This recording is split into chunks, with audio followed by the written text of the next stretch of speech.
الحمدللہ رب العالمین والصلاة والسلام علی سید الانبیاء والمرسلین اما بعد فاعوذ باللہ من الشیطان الرجیم بسم اللہ الرحمن الرحیم۔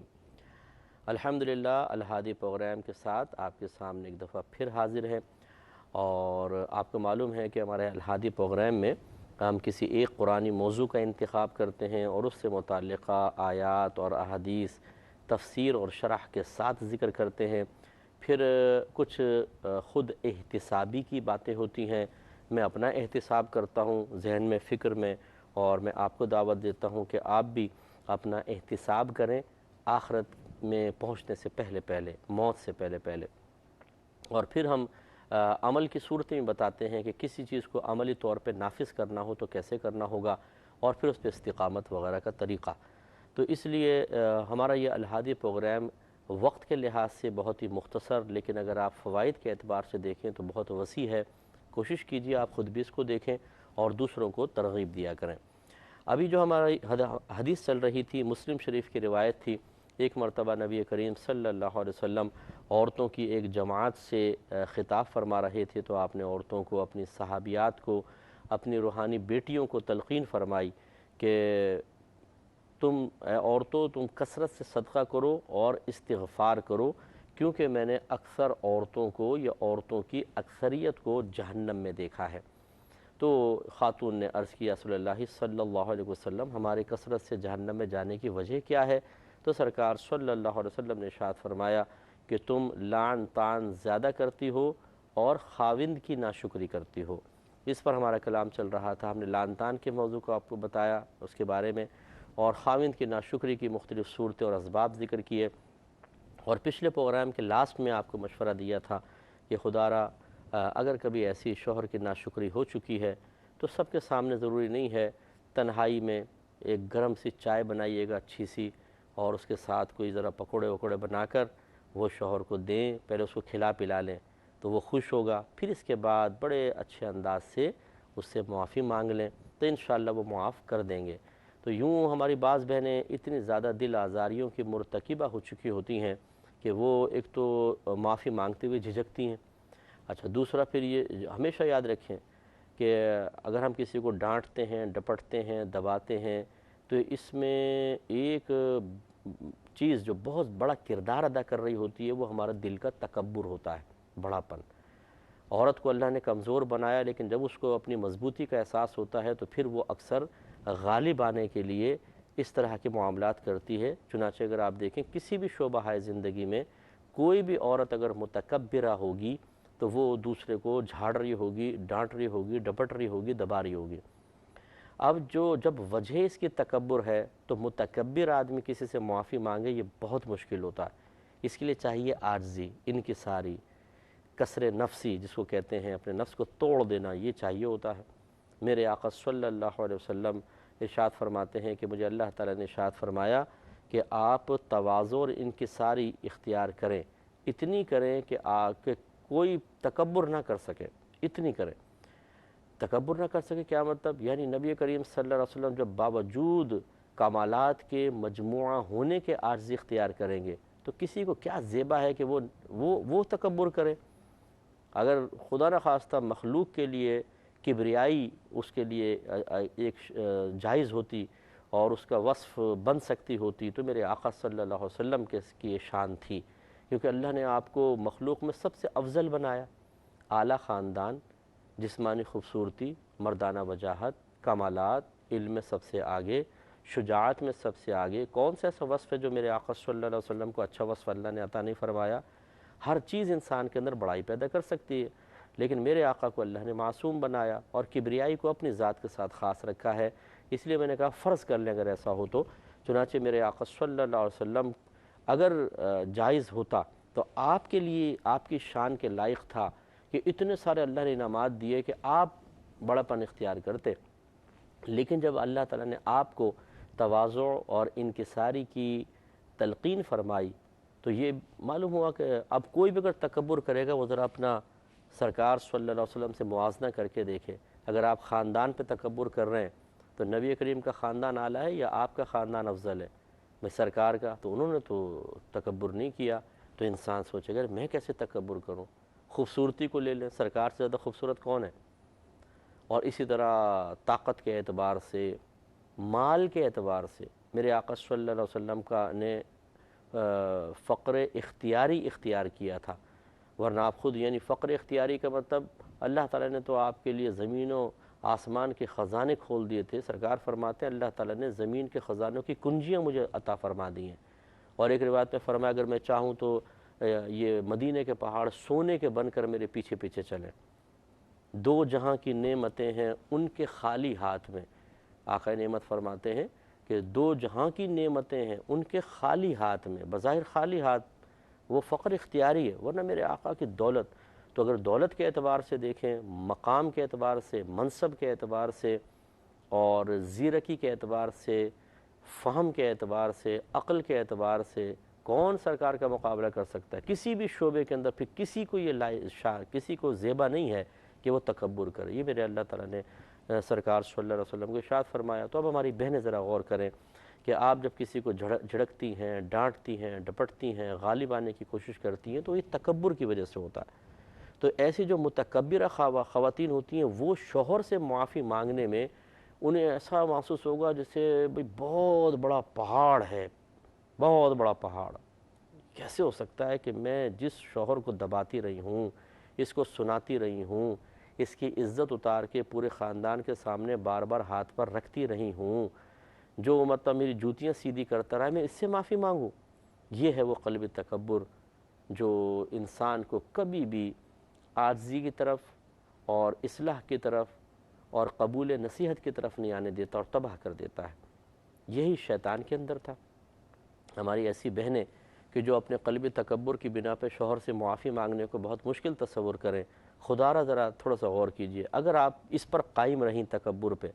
تو پھر ناراض مت ہوئیے گا، پھر آپ کو استاد شیطان کہلائے گا، کیونکہ وہ شیطان نے سب سے پہلے یہی کام کیا۔ اللہ تعالیٰ نے حکم فرمایا تھا کہ آدم علیہ السلام کو سجدہ کریں، اس نے اللہ کے حکم کے جواب میں تکبر اختیار کیا، اور یہ اس کو اتنا پہاڑ محسوس ہوا کہ میں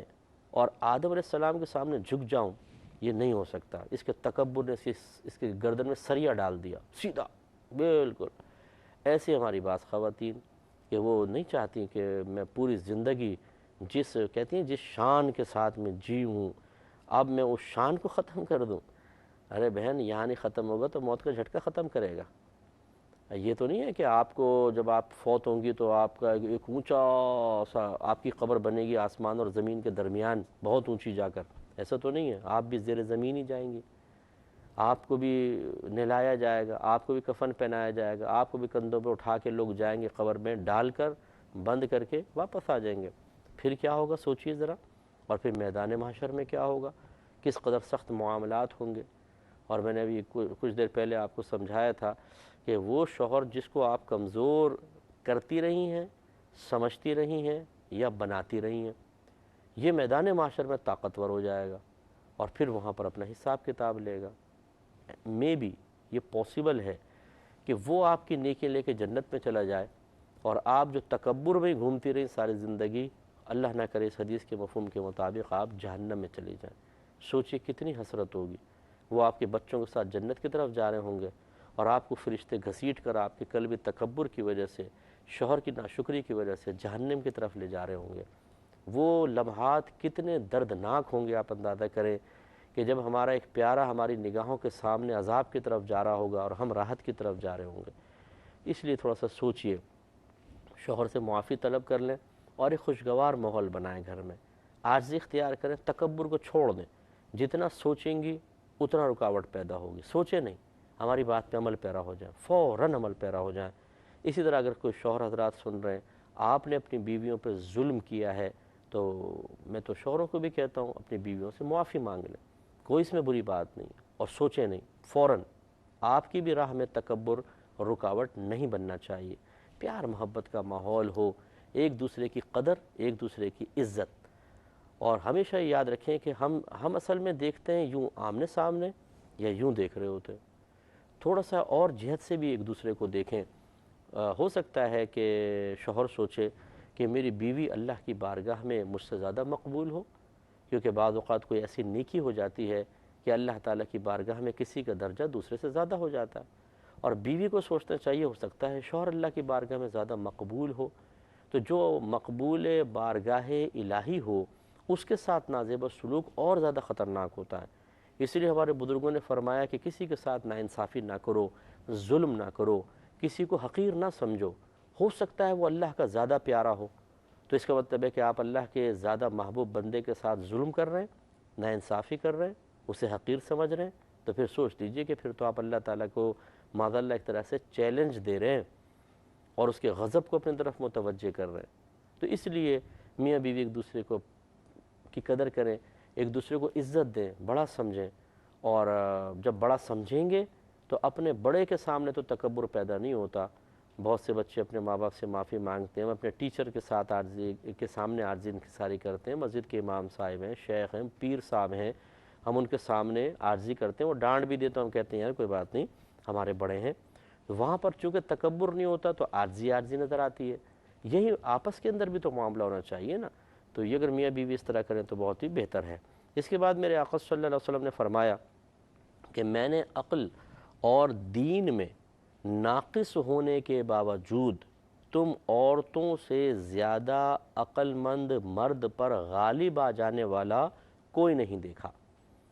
یعنی اللہ تعالیٰ نے عورت کو عقل میں کمی دی ہے۔ میں اس کی بھی بارہا وضاحت کر چکا ہوں، ایک دفعہ پھر میں کر دیتا ہوں کہ اگر کوئی بھول چکا ہو یا نیا سننے والا ہو،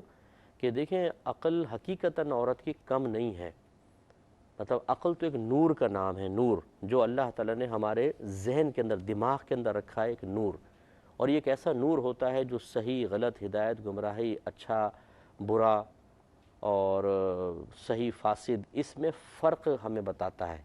اسی لیے جانوروں کے اندر چونکہ یہ نہیں ہوتی تو ان کو یہ چیزیں، ان چیزوں کا فرق نہیں پتہ ہوتا، گندگی میں منہ مارتے ہیں، الٹی سیدھی حرکتیں، ان کے ہاں مطلب بچہ بڑا ہو جائے تو ماں کی اور بچے کی کوئی تمیز نہیں ہے کہ یہ میری ماں ہے، کچھ ہے، سب چل رہا ہوتا ہے معاملات۔ تو خلاصہ کلام یہ ہے کہ نور عقل جو ہے وہ ہم میں ایک تمیز پیدا کرتا ہے، اور اس نور کا ٹھکانہ دماغ ہے۔ امام اعظم رضی اللہ تعالیٰ عنہ فرماتے ہیں کہ اگر انسان کے دماغ میں چوٹ لگے تو وہ پاگل ہو جاتا ہے، جب پاگل ہوتا ہے تو جانوروں کی مثل ہو جاتا ہے، گندی چیزیں کھاتا ہے، گندی جگہ پڑا ہوتا ہے، اسے کوئی شعور نہیں رہتا۔ اس کا مطلب یہ ہے کہ نور عقل دماغ میں ہوتا ہے، تبھی چوٹ لگتی ہے تو یہ نور عقل زائل ہو جاتا ہے۔ اب یہ نور عقل اللہ نے مردوں میں بھی رکھا ہے، عورتوں میں بھی رکھا ہے، اور میرا مشاہدہ یہ ہے، آپ بھی اس کی تائید کریں گے کہ بہت ساری خواتین جو ہیں وہ اس نور عقل میں مردوں سے بہت آگے نظر آتی ہیں۔ بلکہ میں نے یہ مشاہدہ کیا، اگر ایک 16 سالہ بچی لے لیں لڑکی اور ایک 16 سالہ لڑکا لے لیں، آپ دیکھیں گے بچی تیز ہوگی، لڑکا تھوڑا سا سست ہوگا، ذہنی لحاظ سے بچی کا ذہن زیادہ تیزی سے چلے گا۔ تو اس کا مطلب یہ ہوا کہ ابھی جو میرے آقا صلی اللہ علیہ وسلم فرما رہے ہیں کہ عورت کو ناقص العقل بنایا، تو اس کا کیا مطلب ہے؟ اس کا مطلب پھر سے یہی ہے، آپ سمجھ جائیں کہ اکثر عورت کے باطنی تقاضے، اس کی کیفیات، اس کے جذبات، اس کے احساسات، اس کی فیلنگز اس نور عقل پر غالب آ جاتے ہیں، یہ ہوتا ہے، اور اس کا نور عقل دب جاتا ہے، اور پھر وہ اپنے جذبات، اپنے احساسات، اپنی فیلنگز، اپنی کیفیات کے تابع ہو کر فیصلہ کرتی ہے، عقل سے نہیں کرتی ہے۔ یہی وجہ ہے کہ آپ دیکھیں تھوڑا سا جھگڑا ہوگا، بولے چھوڑ دو مجھے، طلاق دے دو، میں جا رہی ہوں، میں کہ ارے بھائی خدا کا خوف کرو، اتنی سی بات کے اوپر ایک دم ہائپر ہو جاتی۔ یہ تو اللہ تعالیٰ نے 3 طلاق کا اختیار شوہر کو دیا ہے، تب بھی میں دیکھتا ہوں کہ بہت طلاقیں ہو رہی ہیں۔ اگر عورتوں کے ہاتھ میں ہوتا تو یہ طلاق کا ریشو کئی 100 گنا بڑھ چکا ہوتا، کیونکہ اتنی جلد باز ہوتی ہیں۔ وہی بات کہ نور عقل دب جاتا ہے، تو اس لیے کوئی بہن، میں بلکہ بہنوں کی تائید میں یہ بات میں نے کی، میرے آقا صلی اللہ علیہ وسلم کے کہنے کا مطلب بھی یہی ہے کہ یہ نہیں ہے کہ عورتوں کی، مرد کو جیسے اتنی عقل دی ہے تو عورتوں کی اتنی ہوتی ہے۔ نور تقسیم نہیں ہوتا، کوئی نور کا مطلب یہ ایسا نہیں ہوتا کہ چھوٹا بڑا ہو، بلکہ وجہ یہی ہے کہ عورتوں کی اکثر طبیعت، ان کی کیفیات نور عقل پہ غالب آ جاتی ہے، تو پھر فیصلوں میں فرق پڑ جاتا ہے، جلدی ناراض ہوتی ہیں، جلدی راضی ہوتی ہیں، جلدی کچھ کام کر کے پھر پچھتاتی بھی بہت جلدی ہیں بہت، تو یہ سب ظاہر کرتا ہے کہ ان کا نور عقل اکثر کیفیات کے تابع رہتا ہے۔ لیکن میرے آقا صلی اللہ علیہ وسلم فرماتے ہیں کہ اس جہت سے اگر عورتوں کے عقل کے نقص کو دیکھا جائے، پھر بھی ایک عقل مند مرد پر غالب آنے والی عورتوں سے زیادہ میں نے کوئی نہیں دیکھی۔ تو آپ دیکھیں نا، مطلب اگر یہ ماں کے روپ میں ہو تو بیٹے پہ غالب آ جاتی ہے اور بہو کے خلاف کر دیتی ہے، کبھی بہو ایسی ہوتی ہے جو شوہر پہ غالب آ کے اسے ماں کے خلاف کر دیتی ہے، بہنوں کے خلاف کر دیتی ہے، اور اسی طریقے سے جو اگر کوئی محبوبہ ہوتی ہے تو وہ لڑکے کو پورے خاندان کے خلاف کر کے اپنے ساتھ ملا لیتی ہے۔ تو یہ اس کا مطلب یہ ہوا کہ عورتوں کی عقل، نور عقل تو ہے، اور اسی کو سرکار نے یہ بیان بھی فرمایا۔ اب اس میں تھوڑا سا توجہ فرمانے کی ضرورت ہے، یہ اشارہ ہے میرے آقا صلی اللہ علیہ وسلم کا کہ بعض اوقات مرد بھی اپنی کیفیات کے تابع ہو کر وہ کیفیات یا وہ جذبات، وہ احساسات، وہ فیلنگز جو عورت کی وجہ سے اس کے اندر پیدا ہوتے ہیں، اپنے نور عقل کو دبا لیتا ہے، وہ فیلنگز غالب آتی ہیں، اور پھر وہ چونکہ عورت کی طرف سے آئی ہوتی ہیں تو عورت اپنا مطالبہ رکھ دیتی ہے، آدمی اس مطالبے کو پورا کر کے اپنا نقصان کرتا ہے۔ مثال کے طور پہ بیوی ہے، نئی نئی شادی ہوتی ہے، اور نئی بھی کیا تھوڑا سا آگے بھی بڑھ جاتے ہیں، تو چونکہ وہ خدمت کرتی ہے شوہر کو، ذہنی سکون، جسمانی سکون فراہم کرتی ہے، وہ ایک طریقے سے بچے اس کو دیتی ہے، بچوں پیدائش کا سبب بنتی ہے، تو اکثر ایسا ہوتا ہے، آپ یہ دیکھیں گے کہ پھر وہ عورتیں شوہر کو یوز کرتی ہیں اپنے لیے، اور ماں کے خلاف کر دیتی ہیں، باپ کے خلاف، بہنوں کے خلاف۔ بہنوں کی شادی ہونی ہے، جوان بہنیں ہیں، لیکن وہ ایسا ذہن بناتی ہے کہ جوان بھائی بھی بیوی کو لے کے علیحدہ چلا جاتا ہے اور ان کی کفالت نہیں کرتا، ان کو نان نفقہ نہیں دیتا، ان کی شادیوں کا جو ہمارے عرف میں ایک ماحول چل رہا ہے کہ بھائی انتظام کرتا ہے، وہ اس سے بہت دور ہو جاتا ہے۔ اب یہ کون غالب آیا اس کی عقل پہ؟ عورت۔ تو یہ میں آپ کو تھوڑا سا اپنی بہنوں کو مزید یہ سمجھا رہا ہوں کہ آپ کو اگر اللہ نے ذہانت دی ہے، اگر آپ کے پاس کسی بھی مرد کا، وہ شوہر ہو، وہ والد ہوں، وہ بھائی ہوں، وہ بیٹا ہو، اگر کوئی ایسا ویک پوائنٹ ہے جس کو آپ محسوس کر کے اس کو دبا لیتی ہیں، اپنے مطالبات منوا سکتی ہیں، تو خدا را ناجائز مطالبہ کبھی نہ منوائیے گا، ان سے ناانصافی اور ظلم کا کام کوئی نہ کروائیے گا، ورنہ وہ بھی پچھتائیں گے اور آپ بھی پچھتائیں گے۔ اللہ تعالیٰ عمل کی توفیق عطا فرمائے، آمین۔ وآخر دعوانا ان الحمد للہ رب